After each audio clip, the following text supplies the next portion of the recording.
ભાવનગરમાં સંવિધાન હત્યા દિવસ સ્મરણ કાર્યક્રમ યોજાઈ ગયો। ધારાસભ્ય શ્રી જીતુભાઈ વાઘાણીના અધ્યક્ષસ્થાને ભાવનગરમાં સંવિધાન હત્યા દિવસ સ્મરણ કાર્યક્રમ યોજાઈ ગયો। આ કાર્યક્રમમાં ભાવનગર મહાનગરપાલિકાના અધ્યક્ષ શ્રી ભરતભાઈ બારડ અને ધારાસભ્ય શ્રી સેજલબેન પંડ્યા દ્વારા થયેલ પ્રાસંગિક ઉદ્બોધન થયું હતું।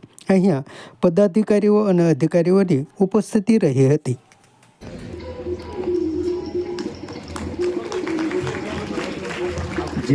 संविधान बचावा माटे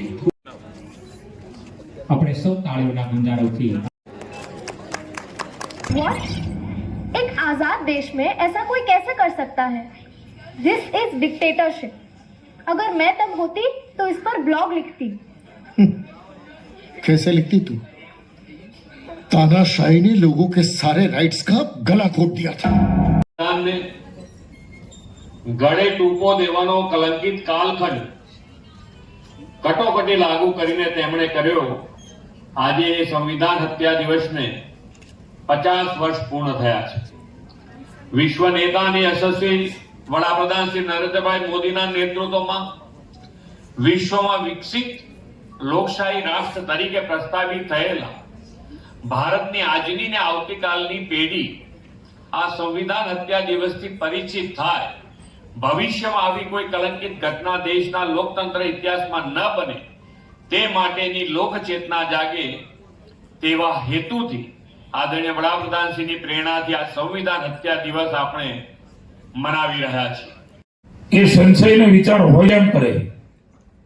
संविधाननी चर्चा, संविधाननी वातो तमेनो बधा नागरिक तरीके आनाथी उपर कोई नथी અને સંવિધાનથી ઉપર જવાનો જેમણે પ્રયાસ કર્યો છે એમને દેશની જનતાએ આવા મિસાવાસીઓ 11 મહિના જેલમાં રહીને એમને પ્રતીતિ કરાવી છે। ભવિષ્યમાં કોઈ આ પ્રકારે ઊભા ન થાય ને સંવિધાન માટેનું શિક્ષણ અને લોક જાગૃતિનું કામ એ અવિરતપણે શરૂ રહેવું જોઈએ।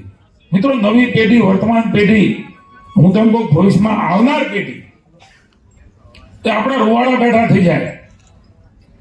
એ સ્થિતિમાં માત્ર સત્તા માટે, સત્તા એ લોકોની સેવા માટે છે અને આદરણીય વડાપ્રધાન શ્રી નરેન્દ્રભાઈ, મુખ્યમંત્રી ભૂપેન્દ્રભાઈ અને આપ સૌના સહકારથી ને જનતાના આશીર્વાદથી સતત 28 વર્ષથી આ રાજ્યમાં આશીર્વાદ આપ્યા। દેશની અંદર સતત ત્રીજી વખત આદરણીય નરેન્દ્રભાઈ મોદીના નેતૃત્વમાં ભારતીય જનતા પાર્ટીની સરકાર બનાવી, એક એવા વડાપ્રધાન બનાવીને આપણે મોકલ્યા કે જ્યારે ગુજરાતના મુખ્યમંત્રી હતા। મને પાકું યાદ છે તે વખતે સુરેન્દ્રનગરમાં હાથીની અંબાડી ઉપર આપણું બાબા સાહેબનું બંધારણ, એમની યાત્રા એમણે કાઢેલી। સમાજ માટે સત્યપૂર્ણ સમાચાર પ્રસારણ આપના મોબાઈલ પર તરત જ લાઈક કરો, શેર કરો અને સબસ્ક્રાઇબ પણ કરો અને હા, ઘંટડી વગાડવાનું ન ભૂલશો। આભાર। સમાજ માટે સત્ય સાથે સત્યપૂર્ણ अहवाल, समाचार तथा जाहरात प्रसारित करवा संपर्क साधो।